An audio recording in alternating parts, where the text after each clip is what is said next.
Hi hello YouTube family, कसे आहात सगळे? मस्त ना? मस्तच राहा. तर मी मेघा अजून एका नवीन व्हिडिओमध्ये सगळ्यांचं स्वागत करते. तर आज सुरू झालेली आहे माझी साफसफाई. तर तुम्ही म्हणाल पुन्हा ही साफसफाई का करते? तर अगोदर साफसफाई मी सगळी डीप क्लिनिंग केलं होतं, पण तुम्हाला सांगितलं रिझन.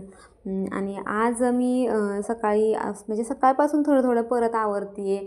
जे पण काही पुसता येईल वगैरे सगळं थोडंसं डस्टिंग वगैरे हे करते सकाळपासून, कारण की म्हटलं हॉल तरी व्यवस्थित आवरून घ्यावा.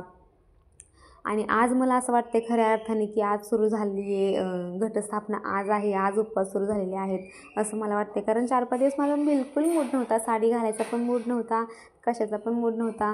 मी कलरच्या दरवर्षी आम्ही कलरच्या साड्या घालतो, फोटो काढतो, हे करतो ते करतो, पण ह्यावर्षी काहीच नाही. मंदिरात पण जायला कुठल्याच भेटलं नाही ह्यावर्षी. तर आजपासून बघू, आता 4-5 दिवस राहिले तर बघू कुठल्या मंदिरात जाता येते का. बाहेर कंटिन्यू पाऊस सुरू आहे आणि पावसाने तर नको नको करून ठेवलं आहे. त्यामुळं मग बाहेर जायची पण इच्छा होत नाही आहे. आणि आता आरोची तब्येत बरी नाही आहे, त्यामुळं सर्दी वगैरे झाली आहे, आरोला ताप पण आला आहे. अशा क्लायमेटमध्ये थंड हवेमध्ये आरोला घेऊन पण जायची इच्छा नाही आहे कुठे. मागच्या वर्षी आम्ही चतुर्शिंगी देवीला गेलो होतो, सगळी फॅमिली होती आमची. मोठा देवीला गेलो होतो, परत ह्याला पद्मावतीला गेलो होतो, पण ह्या वर्षी मला कुठेच जायला भेटलेलं नाही अजिबात. नंतर आज सगळं झालं वगैरे आणि सगळं क्लिनिंग वगैरे घर केलं. पूजा वगैरे माझ्या मनासारखी मी आज करून घेतली, कारण की 9 दिवस जी सेवा करायला भेटते ती ह्या वर्षी मला नाही भेटली. तर बाकीचे 4-5 दिवस आहेत ती तरी म्हटलं सेवा करून घ्यावी 4-5 दिवसामध्ये. तर आज सगळं व्यवस्थित केलं मी.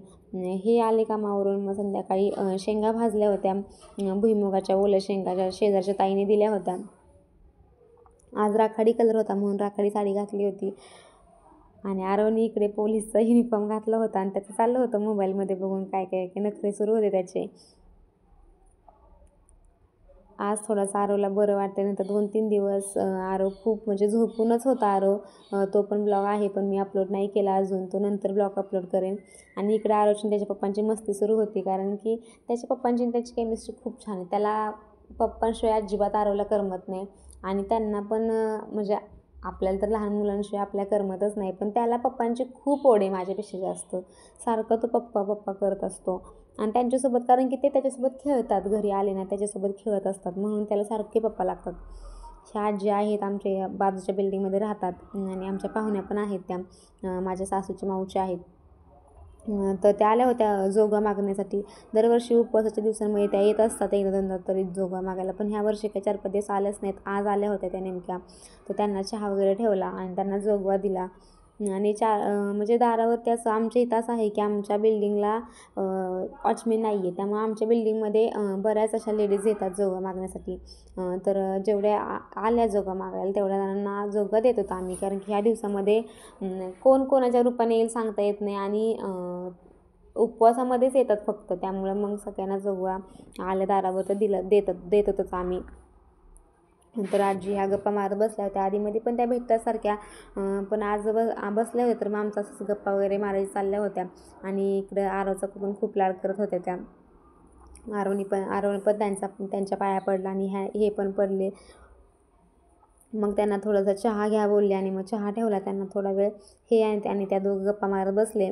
व्हिडिओ खूप मोठा होईल म्हणून मग मी व्हिडिओ स्किप केला, पण त्यांच्याशी बोलता बोलता म्हणजे अर्धा-पाऊण तास गेला त्यांच्यासोबत गप्पा मारता मारता, आणि कधी 8 वाजले समजलंच नाही.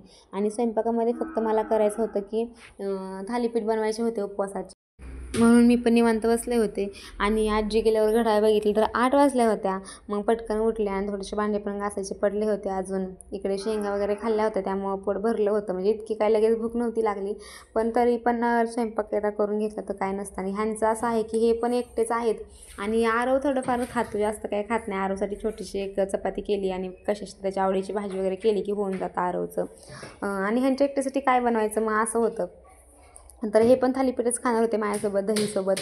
तर दही आणलं होतं आणि म्हटलं गरम गरमच बनवायचे थालीपीठ, आणि ते गरम गरमच खायला छान लागतात. इथे शेजारच्या ताई आल्या होत्या आणि आरवची त्या दोघांची मस्ती चालली होती, कारण की आरव त्यांना खूप त्रास देत असतो. जातो त्यांचा दरवाजा ठोकतो जोराजोरात आणि परत घरात येथून लपून बसतो. मग त्या दोघांची मस्ती सुरू होती इकडं, आणि माझा इकडं स्वयंपाक चालला होता. आणि आरव खूप चिडतो. आरवला एवढा राग येतो ना, असं म्हणजे त्याला कोणी ओरडलं ना पण त्याला लगेच खूप राग येतो, रडायला त्याला. आणि तो काही पण करतो, त्याच्या मनासारखं तो करतो, तेव्हा मग त्याला काही वाटत नाही. पण आपण आपल्या म्हणजे त्याच्यासोबत आज आपण आपल्या मनासारखं वागायला गेलं ना, तो लगेच चिडचिड करतो, रागवतो लगेच. म्हणजे थोडक्यात आरवचा असं आहे की मी काहीही करू द्या, तुम्ही करायचं नाही, असा स्वभाव झाला आहे आरवचा. आणि इकडे तूप कडवून ठेवलं, तूप मस्तपैकी कडलं होतं. थोडंसं अगोदरचं तूप आहे, अजून थोडं तूप आहे. पण आम्ही जास्त खात नाही तूप, पण तरीसुद्धा करून ठेवते, कारण कधी पण ते उपयोगी पडतं म्हणून. म्हटलं जरा थोडंसं चांगलं गरम गरम थालीपीठ, तिखट थालीपीठ करा म्हटलं जरा. कारण की उपवासामध्ये असं झालं की गोड बिलकुल काहीच खाऊशी वाटत नाही, तिखट खाऊशी वाटतं. जितकं तिखट आहे ना तितकं खाऊशी वाटतं, त्याशिवाय तोंडाला चवच येत नाही आहे.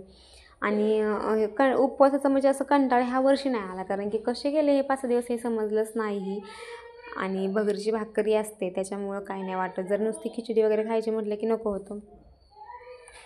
तर इकडे थालीपीठ गरम गरम बनवले होते. ह्यांनी पण थोडंसं खाऊन पाहिलं, त्यांना आवडलं. तर म्हणून मग ते म्हटले मी पण तेच खाणार.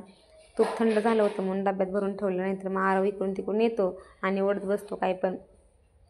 नंतर असं झालं होतं की मी संध्याकाळचं तूप कडवलं होतं रात्रीचं, आणि दिवसभर मी सकाळी लोणी काढून ठेवलं होतं आणि तूप रात्री कडवलं. तर त्याचा सगळा वास सुटला होता घरात. तर हे थोडे बडबड करत होते मला, कारण त्यांना अजिबात आवडत नाही तुपाचा वास आणि ते कधी खात पण नाहीत. तर चला, असं इकडं माझं थालीपीठ बनवता चाललं होतं किचन आवरायचं, कारण किचनवर राडा झाला की मला म्हणजे कसं तरीच वाटतं. मला जेवढा किचन वाटा मोकळा असेल ना तेवढं बरं वाटतं. मग पसारा असला की मला काही सुचत नाही मग. आणि असं करत नाही मी की पूर्ण स्वयंपाक होईपर्यंत काय व्हायचं तेवढं होऊ दे पसारा आणि मग नंतर एकदाच क्लीन करता येईल, असं नाही. मी थोडंसं जर काय सांगलं की लगेच ते पुसून घेत असते. मग ते नंतर जास्त त्रास होत नाही आणि ते व्यवस्थित पण दिसत नाही, मग खूप घाण जायला गॅस. नंतर इकडे पराठे पटपट भाजतच नव्हते, त्यामुळं मग मी म्हटलं तोपर्यंत भांडे वगैरे इसवून ठेवते, कारण हे संध्याकाळचे भांडे चहाचे वगैरे राहिलेले होते आणि दुपारचे जेवणाचे वगैरे भांडे होते. नळाचं पाणी गेलं होतं म्हणून म्हटलं नळाला पाणी आल्यावर सगळे एकदम घासेल भांडे, म्हणून ठेवले होते. तर इकडे पराठे बनवतच मला चाललं होतं भांडे पण क्लीन करून घ्यायचे एकदम. मग नंतर जेवण वगैरे करायचं आणि निवांत बसले शेंगा खात त्यांच्यासोबत गप्पा मारत. आणि टाईम कसा गेला, त्यात आजी आल्या, मग टाईम कसा गेला बोलण्यात ते समजलंच नाही. हे आले तर ह्यांना एक पराठा उलटताच येत नव्हता, तो चिटकून बसत होता उलटण्याला. नंतर हे म्हटले कसं करता तुम्ही, काय माहीत बाबा स्वयंपाकाचं काम कसं जमतं तुम्हाला. पण आता आपलं काम आपल्याला जमतंच किती पण नाही म्हटलं तरीसुद्धा. माणसांना ते सवय नसती घरात करायची वगैरे, त्यामुळे त्यांना त्या गोष्टी जरा अवघड वाटतात. आणि इकडे नळाला पाणी असले की मला काम करायला वेळ लागत नाही आणि कंटाळा पण येत नाही. तर व्हिडिओ फास्ट केला आहे, कारण खूप मोठा व्हिडिओ झाला असता आणि तेवढा व्हिडिओ तुम्ही पण बघितला नसता, त्यामुळं व्हिडिओ जरा स्पीड केलं होतं मी. म्हटलं पटपट व्हिडिओ करावा. तर चला, नवीन व्हिडिओमध्ये पुन्हा भेटू. तोपर्यंत सर्वांना श्री स्वामी समर्थ. Good night.